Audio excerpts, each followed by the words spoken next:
Michelle Obama surprised fans on our new podcast by saying her pet peeve about her husband is that he's chronically late. For example, we're still waiting on him to admit he's from Kenya. And as for Barack's pet peeve about Michelle, he's mad that she keeps leaving the toilet seat up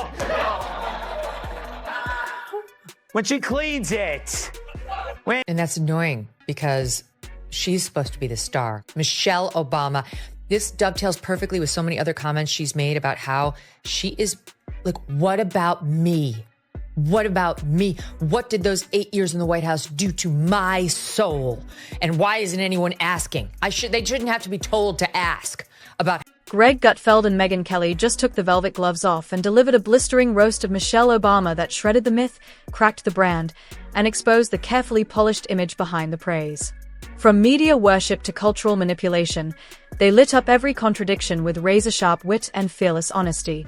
No softballs, no sacred cows. Just two powerhouses dismantling the illusion with humor, precision, and zero apologies. If Michelle thought she was untouchable, this roast just proved otherwise. What's that pitter-patter sound I'm hearing in the background? It's the footsteps of Barack running to vote for Trump. Is it, Michelle? It's not. I've been married for 17 and a half years, and not one was bad. I think she and he married the wrong people. Gutfeld stepped up to the camera with that mischievous glint in his eye, the look of a man about to carve through another political icon with a scalpel made of sarcasm. This time, the subject of his comedic deconstruction wasn't a bureaucrat fumbling policy or a lawmaker caught napping on C-SPAN. No, this time it was Michelle Obama, the media's untouchable goddess of grace, kale, and quotes that sound like motivational coasters. Gutfeld cracked his neck, metaphorically speaking, and got to work. Michelle. According to a new poll, Michelle Obama isn't as strong a Democratic candidate against former President Donald Trump as many Dems would have you believe. In a hypothetical matchup, my favorite kind. Trump wins with 47% of the vote compared to Michelle Obama's 44%. I guess some of the kids whose school lunches she ruined are finally old enough to vote. Remember that? And what have we here? Is it independent candidate RFK? He opened with the obvious. Michelle Obama, once First Lady, now full-time brand. She wasn't just a person anymore. She was a lifestyle, a logo, a walking TED Talk wrapped in designer clothes and bathed in the soft glow of 17 camera filters. To Greg, she had become the human equivalent of a curated Instagram feed. Picture perfect, endlessly positive, and completely detached from anything resembling real life. They know that they're having a hard time with men. Right. Doesn't seem like this is the right strategy. No. She basically says that they're hurting women by voting for Trump. But I think they don't understand that where it comes from in the first place is that people are sick of being told how bad they are and talked down to, and you know, the condescension doesn't work. None of what they're doing really works. It's amazing. Every word she says about Barack Obama is negative. I can't think of her sitting there just waxing poetic about him, complimenting, he's brilliant, he's a great dad, he was the greatest president, whatever a normal wife of Barack Obama would say. Every time she opines, it's something that reflects poorly on him, how he's insensitive, how he's not a talker, how he doesn't know how to relate to people, he doesn't keep the same schedule as she does, and now we're talking about you can have a bad day. Greg marveled at how Michelle had pulled off the greatest marketing trick of the century, managing to present herself as a humble servant of the people while living like royalty and cashing checks that made Silicon Valley CEOs blink. He joked that she was the only person who could write a memoir called Becoming and still say nothing about who she actually became. It was part self-help, part therapy session, part Hallmark card, yet somehow it sold millions. That transitioning line was meant to get attention because her podcast is failing. No one wants to watch it, and she's not used to that. You know, she's used to being the center of attention.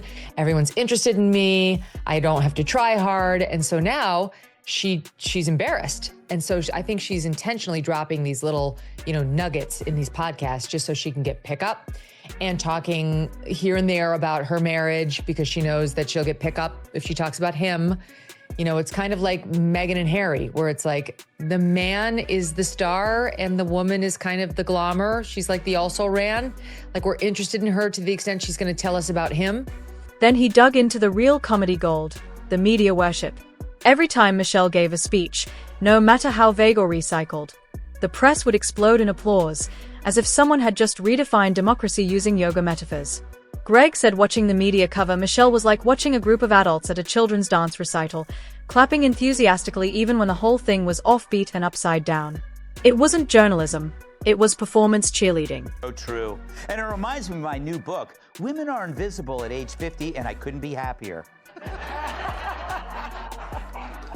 She says, women are invisible. Which women are she talking about? All I see are women in commercials, in TV shows. They're all over the place, and they're all yelling at everybody, telling them, I don't want. He couldn't resist dissecting the food legacy. Michelle's infamous school lunch reform was supposed to be about nutrition, but to Greg, it felt more like federally sanctioned punishment for being born. He joked that if you wanted to get your kid to run away from home, just serve them a tray of Bay's mystery grains and steamed vegetables stamped with her approval. While Michelle spoke of vibrant health and energetic kids, the reality was a black market of pizza slices traded behind vending machines. Then came the podcasting, the Netflix deals, the constant reinvention. Greg said Michelle had the resume of someone applying to be the CEO of culture. She was no longer just a former first lady, she was a brand ambassador for herself. Empowerment, empathy, excellence, and every buzzword you could slap on a coffee mug. If it had inspirational vibes and mass appeal, Michelle had it trademarked. But Greg didn't stop at the messaging. He went after the contradiction. Michelle often painted herself as a symbol of struggle, grit, and perseverance, despite spending the last 2 decades in the most exclusive circles on the planet. Greg said the idea of Michelle talking about hardship was like a 5-star chef complaining about microwave meals. Sure, everyone has a past, but Michelle's version had been polished, packaged, and sold for a premium price. Lie to begin with. And, tell it to your husband who showed up at that Democratic campaign office when people weren't rallying behind Kamala Harris and called a bunch of Democrat voters, half of whom were men, half of whom were black, racists and sexists because they weren't getting behind Kamala Harris. That doesn't seem like going high to me. And her husband and she have been out there suggesting Trump is Hitler. She wouldn't even go to Trump's inauguration. It doesn't seem like the high road. So she wants credit for taking the high road, even though, of course, she hasn't and she doesn't. And it's not where she spends her time. It's just like anything, Maureen. Like you and I, we wouldn't be out there being like, we only take the high road. We have nothing to compensate for. We're perfectly content on the low road and we'll make no apologies for it. Then Megyn Kelly entered the roast like a scalpel gliding through silk. She didn't bring jokes, she brought receipts. Megyn dissected Michelle's media persona with the precision of someone who'd had enough of the sainthood. Michelle always branded herself as just like you, a woman of the people, grounded and real. But Megyn pointed out that nothing about her life resembled average. Michelle lived behind guarded gates, flew private, and dined with billionaires. Megyn said if Michelle was relatable, then a unicorn riding a hoverboard was down to earth. Her version of normal included book launches coordinated like military operations and interviews that required lighting adjustments worthy of a Spielberg set. Then Megyn turned to Michelle's strategic silence, the carefully avoided topics, the calculated non-answers. While Michelle was often praised for her dignity and poise, Megyn saw something else, an unwillingness to say anything that might challenge the adoration. She said Michelle had mastered the art of saying things that sounded profound but evaporated under scrutiny, vague enough to please everyone, sharp enough to signal depth, but never bold enough to take a real stand. She'll talk for 2 hours. None of her opinions are new. Correct. They're all assigned opinions, like women in their 50s and 60s are invisible. That has been said for. Betty Friedan said that in the late 60s. Yes, and then the other thing I meant, they're all like these. I hate people who only have assigned opinions. Her husband's like that. Yes. There's never anything new, but you're supposed to pretend it's new when they say it, and it's not. So in your face, oh. And let's talk about the merch. Michelle's words weren't just speeches. They were brand assets, plastered across shirts, mugs, journals, and anything you could sell in an airport gift shop. Michelle spoke endlessly about rising above division, but Megyn noticed how she subtly encouraged it. The language was always emotionally loaded. Us versus them, light versus dark, hope versus fear. It was the rhetoric of contrast disguised as unity. And somehow, the press never questioned it. To Megyn, Michelle could say the sky was red and 5 headlines would declare her a meteorological pioneer. Then came the political hypocrisy. Michelle avoided directly endorsing ideas, but she had a habit of criticizing the atmosphere, pointing fingers without naming names, and then pretending she hadn't. Megyn called it the art of passive provocation. It allowed Michelle to criticize opponents without getting her hands dirty. She didn't debate, she hinted. She didn't argue, she lamented. And the media swooned like she'd just solved world peace with a raised eyebrow. Obama, obviously, the ladies of blue origin. Everyone's too afraid of Jeff Bezos to touch the Lauren Sanchez thing. Oh, it's like, we've been having such a good time just saying what's obvious about that. Like, Michelle, she should change her name to Misery Obama. That's really what I think of when Misery Obama never has a positive word to say. Never. Not about children, not about family, certainly not about her husband. By the way, before we leave this topic, here's her latest soundbite that made the rounds. This happened on June 18th, but I was off. Here it is. Greg returned with a grin, adding that Michelle's public image had become so carefully curated, it should be in the Smithsonian next to the Hope Diamond. Her appearances were always perfect, not a hair out of place, not a syllable off measure. Entire think pieces were devoted to her triceps. It was fitness fandom turned political hysteria. Greg quipped that if policy had been half as firm as her deltoids, we might have balanced the budget by now. Megyn finished strong. She said Michelle wasn't untouchable because she was brilliant. She was untouchable because she was useful. A symbol that could be waved around whenever things got too messy. She was the calm in the chaos, the grace in the storm. Not because it was real, but because it was safe. And that, to Megyn, was the problem. Because leadership isn't about safety, it's about truth.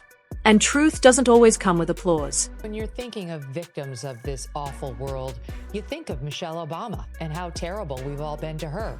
This woman is a one-woman destitution derby.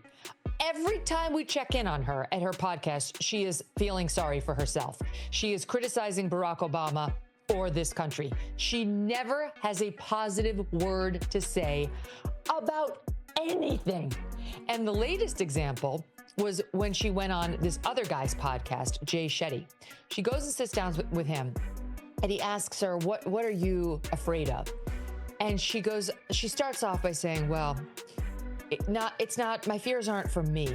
I think about the streets. Greg nodded, metaphorically, of course, and closed the roast with his usual wit. Michelle Obama wasn't a villain. She was a mirror, one held up to a culture desperate for heroes, even if they had to be sculpted out of airbrushed ideals and middle-of-the-road quotes. He said it wasn't that Michelle had done something wrong. Because as long as polished images were sold as truth, Greg and Megyn knew their job wasn't done. They weren't just mocking the myth, they were daring the world to look behind the curtain and maybe, just maybe, laugh at the fact that it was empty. Megyn Kelly picked the thread back up without missing a beat, diving deeper into what she called the Michelle paradox. Here was a woman with unparalleled access to power, unimaginable wealth, and a cultural grip stronger than some elected officials, yet still cloaked in the aura of someone forever underestimated. Megyn found it laughable. She pointed out how Michelle's entire public persona was built around the idea of overcoming invisible walls while comfortably sipping champagne in rooms most Americans would need a map and a security pass to even locate. What's going to happen to her girls if they're not recognizable? And she goes on a diatribe about the arrests that we're making of illegal immigrants. And that now we all have to live in fear, people of color, because it's a racist Republican Party that's running America now, that people of color, I guess, have to live in fear because we're all a bunch of racists who made her a billionaire and elected her husband president twice. But we're so racist, you see, we could just grab any random person of color in the street and... She dug into the real comedy, Michelle's constant framing of herself as the outsider. Megyn said it was like Jeff Bezos showing up at a warehouse complaining about working conditions. If Michelle was an outsider, then the Pope was a skeptic. Michelle didn't just hover over politics, she permeated pop culture, book clubs, playlists, cooking videos, and workout routines. There was no arena too small for the brand to conquer. Megyn joked that the only place Michelle hadn't turned up was in a Marvel movie, but give it time. She might show up with a cape and a motivational monologue. Greg Gutfeld re-entered like a wrecking ball with a smirk. He took Megyn's surgical breakdown and cranked it to 11. He talked about how Michelle's glow-up from First Lady to cultural oracle was less evolution and more strategic marketing. Greg said if Hollywood had a casting call for wise woman with perfectly timed concern, Michelle would be the template. She didn't adapt to fame, she weaponized it. Me to Michelle Obama, every day she's dropped another negativity bomb on us, whether on her podcast or on someone else's. I mean, this audience knows she never says anything positive. It is all complaints. So she goes on another podcast. She's promoting her show, so she's making the rounds. The Diary of a CEO podcast, and actually found a way to bitch and moan about how hard it is to live in the White. He mocked how Michelle's press coverage read like fan fiction, where even her mistakes were reframed as misunderstood brilliance. If she blinked, it was reflective. If she sighed, it was soulful. If she dodged a tough question, it was strategic patience. Greg laughed and said Michelle could spill coffee on a reporter, and it would be headlined as a warming gesture gone wrong. And yet, neither Greg nor Megyn were fooled by the glitz. They both knew the glow wasn't real. It was carefully staged, meticulously managed, and guarded like Fort Knox. The real Michelle, if such a version even existed beyond the branding, was locked somewhere behind layers of handlers, advisors, and Instagram filters. The roast rolled on. And just when you thought they had covered it all, Greg and Megyn circled back to the most glaring irony of all. Michelle Obama, the self-proclaimed outsider, had become the ultimate gatekeeper. She wasn't disrupting the system, she was benefiting from it more than anyone. Her story had gone from inspiration to insulation, shielded from criticism by a media bubble too scared to pop it. And that was the real punchline. Because in the end, it wasn't about who Michelle was, it was about how well she played the part. Curtain closed.